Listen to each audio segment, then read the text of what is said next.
Thank you. I was going to tell a bunch of jokes to start out, but they got cut. So imagine that you're laughing really hard right now.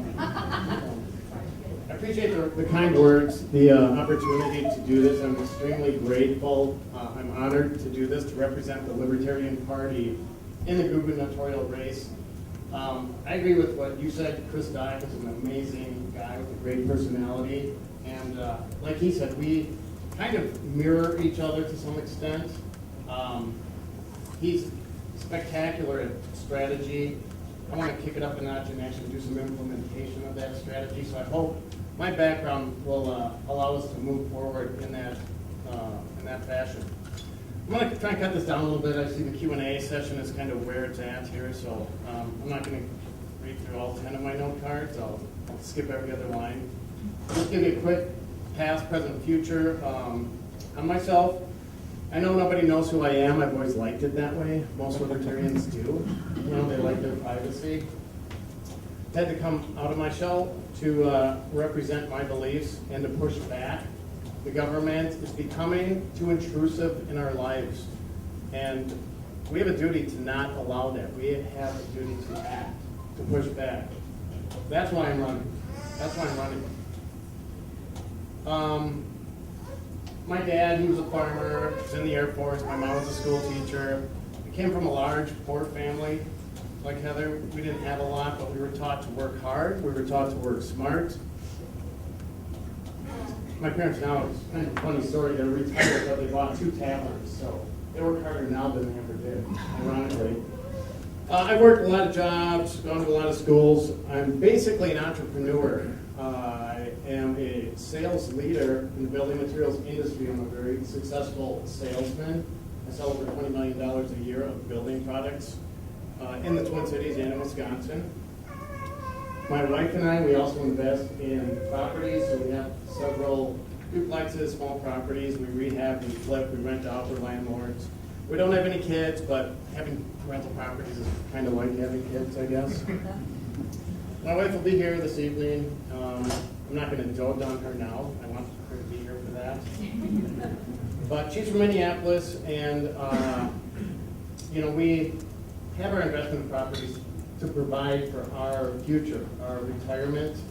We don't believe Social Security is going to be there for us. We believe it should be optional, like a lot of things. There shouldn't be mandates in this world. There should be voluntary, not compulsory.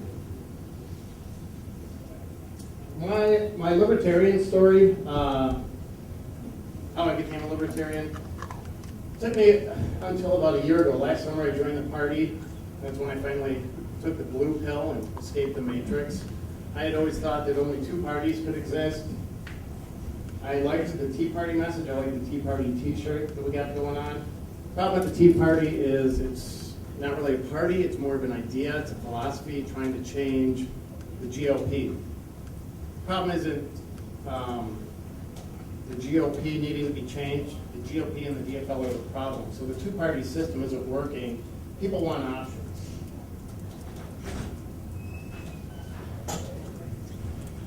So that kind of brings us to where we are today. My beliefs, basically, the overarching statement of the Libertarian Party is socially liberal and economically conservative. So being socially liberal means protecting personal freedoms. I'm not sure Governor Dayton agrees with that.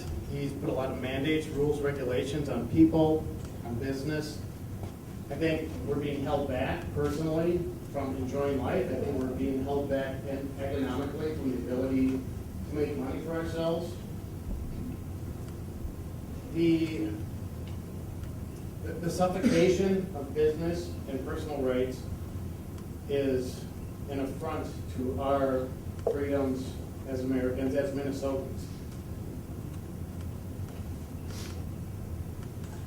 Bear with me, I'm kind of ad-libbing here a little bit.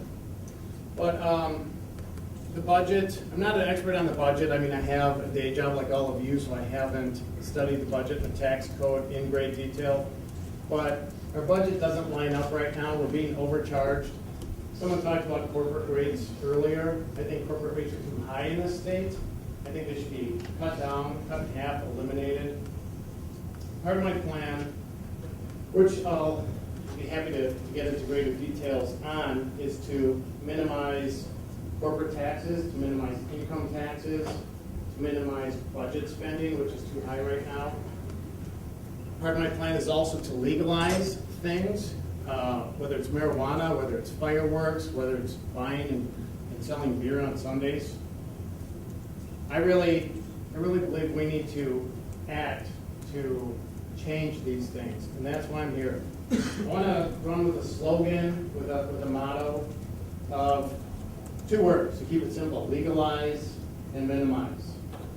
So that's the message I want to take out there, is to legalize the personal things I mentioned: marijuana, fireworks, beer on Sunday. I want to minimize the financial things, the burdens on our lives, corporate taxes, income taxes, and budget spending. So to go down this road, someone asked about, we need to appeal to a broader base. I agree 100%. We need to get out there and find the libertarian that's in everybody. If you're a Democrat, you pretend to believe in social issues, but they don't deliver on those promises. If you're a Republican, you pretend to care about conservative fiscal issues, economic issues. They're not delivering on that either. They're both acting as one big elite ruling class. We need to offer an option. We need to talk to people, get them to agree, not argue with them, get into a state of agreement with them through discussion. We need to listen to what they're saying and find the libertarian value that matches up with that. There were a couple surveys that came out recently. 53% of people don't believe either party is representing the people right now. So people want options. They want to hear ideas.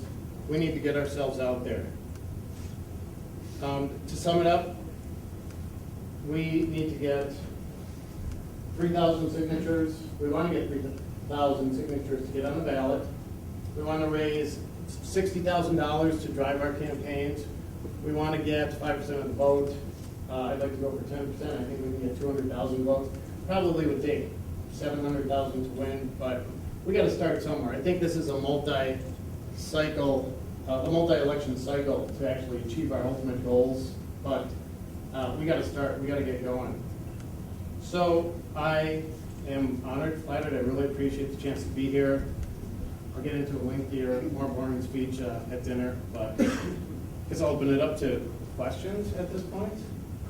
As a landlord, what do you think about the renters' rights being denied in the Fourth Amendment for unlegal search? Because they can come anytime they want and look through your house and say they're doing an inspection.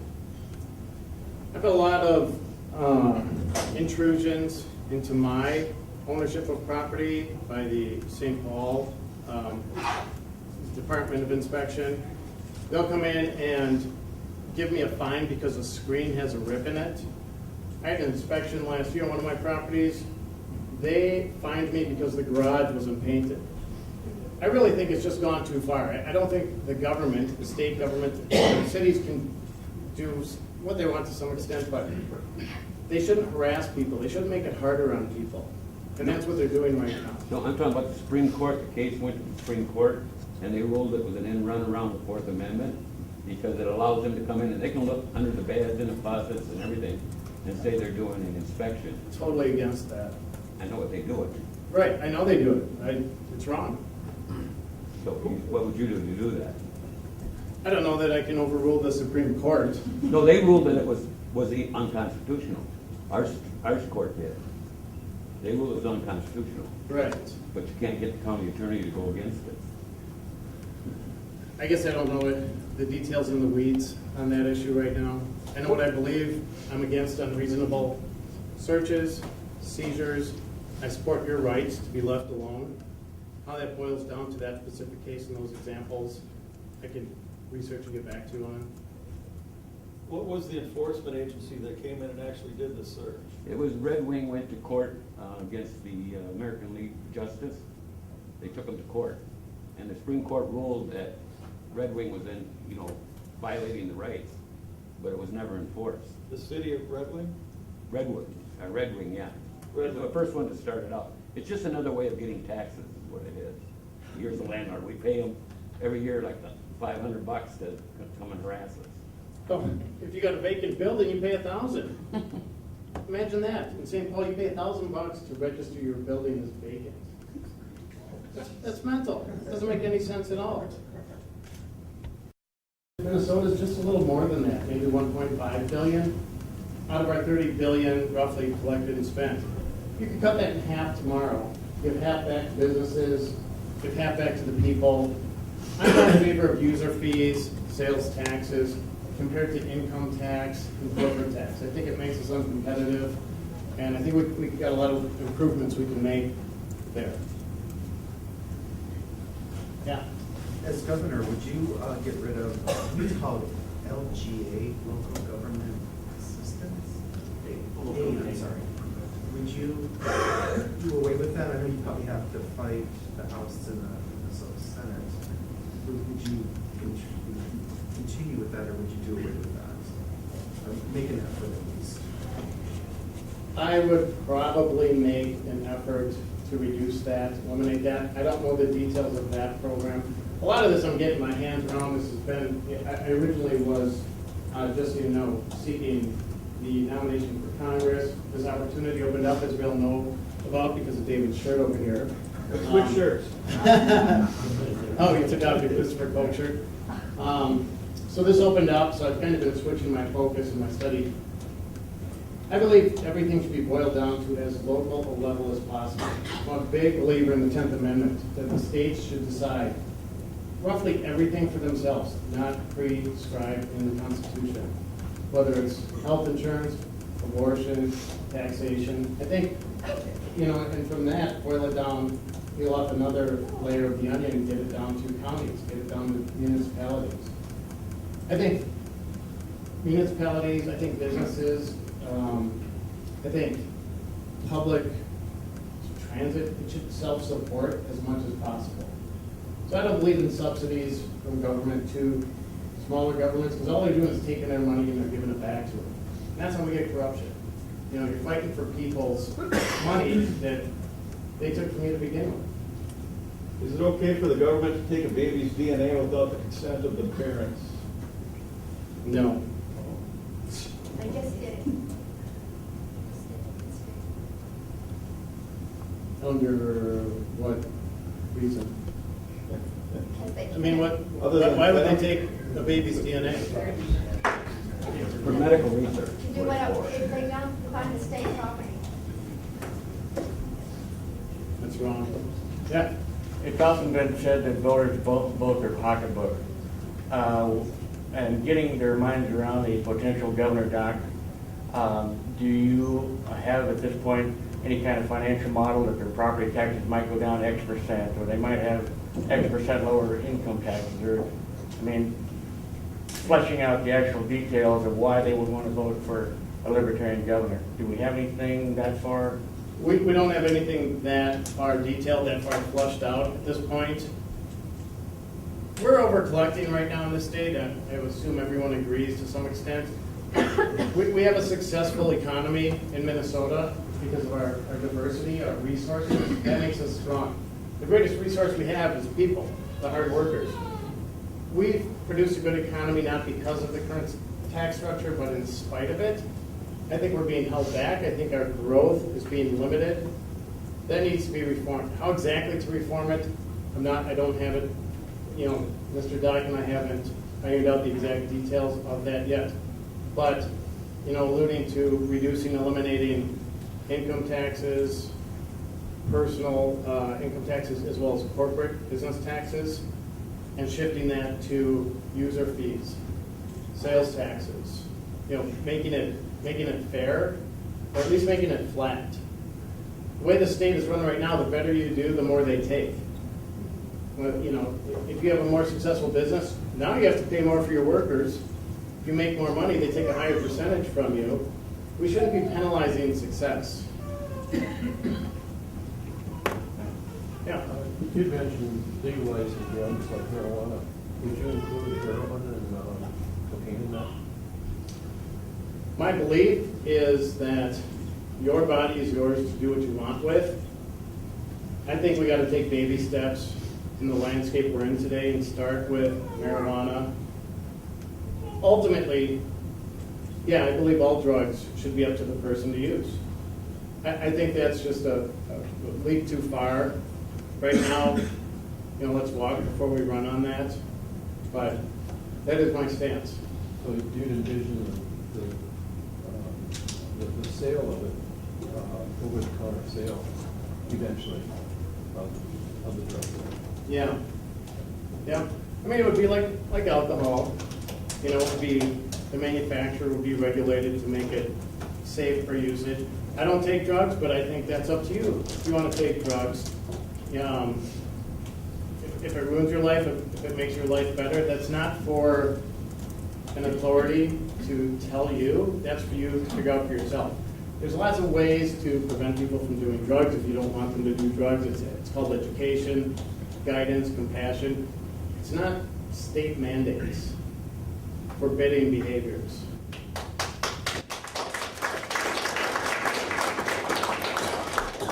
Hold on, Chris. Kind of piggybacking on that and bringing it to maybe a more general issue. I feel we've gone too far and we keep talking about legalizing stuff when we should have never been in it to begin with. And we've equated so much of legalization to being okay to do. If it's legal, it must be okay. And I look at our younger generation now, and I know we have some of them representing us here today, or they're here to learn more and hopefully spread the message to their peers as well. Just because something's legalized does not mean it's good for you, does not mean it's the best thing to do. I don't know if I saw this survey on possibly a Facebook post or something like that, but it confirmed something I've been feeling for a while, being a mother of two teenagers. People, especially with younger generations, appear to be scared of freedom, and that's like a message I think that needs to be addressed.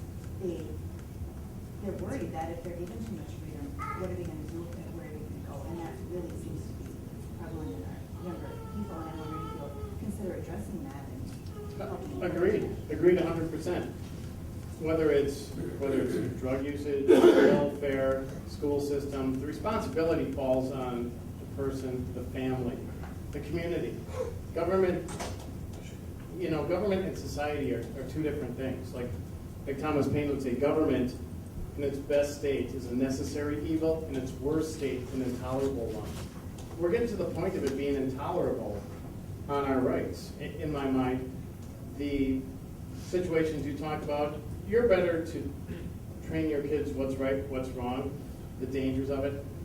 I hate to bring up Jesse, but my favorite line from his was that you can't pass laws against stupidity. If we can get Governor Dayton, who ceded the legalization of fireworks to the authorities, to law enforcement, he vetoed that because they said it was dangerous. There's a lot of things that are dangerous. You can't outlaw mudslide, you can't outlaw swimming. Someone's going to drown this summer, should we outlaw swimming? We legalize fireworks, someone's going to set a house on fire. But you can't prevent people from making mistakes. What's that? Do it for the children. Yeah, so you're right on, right on. Yeah. A thought to go along with her thought is that we don't have libertarian ideas being taught in our schools or in our colleges. I'd like to see education and teachers being able to teach these ideas to our children. We have this concept that we have public schools, but they're not government schools. Public and private schools would be, private schools, of course, public schools being neighborhood driven and freedom to operate that school as the neighborhood, as that what district feels is appropriate. I think we should have the choice between a government school for our children, a private school, or a truly public school that's actually owned by the people, where teachers have the right and the freedom to teach values such as libertarianism. Anyway. Agreed. We don't have the voucher system in this state. Maybe that's a good step towards doing that. I think Heather mentioned, the government should not be the educator of our children. It's becoming indoctrination. Exactly. They're telling you what to do with your life, how to do it. There are so many schools of thought out there. It would be better to have more competition in education and get the government out of it. The government never creates more value by controlling something, it creates less value. education is a perfect example. I think Scott's going to speak to education reform later today, if I'm not mistaken. Not reform, revolution. Revolution, education revolution. Point of order, maybe should move things along so we can end the discussion and move on to Sure. the next. One more question? I go. I'm a lobbyist, and I work for a lot of people in what I call bureaucrats down at the Capitol. And the mentality that I have of the state worker is we're the government, you're gonna do what we tell you to do. You don't like what I'm telling you. And years ago in this country, we used to make people that work in government take a civil service test. Is that something that you would support to do so that our state employees have an idea of what government is supposed to be and not what it is? That's a great idea. I hadn't even thought about that. My 2 points on that arena. First of all, I don't believe government workers who are public servants should be unionized.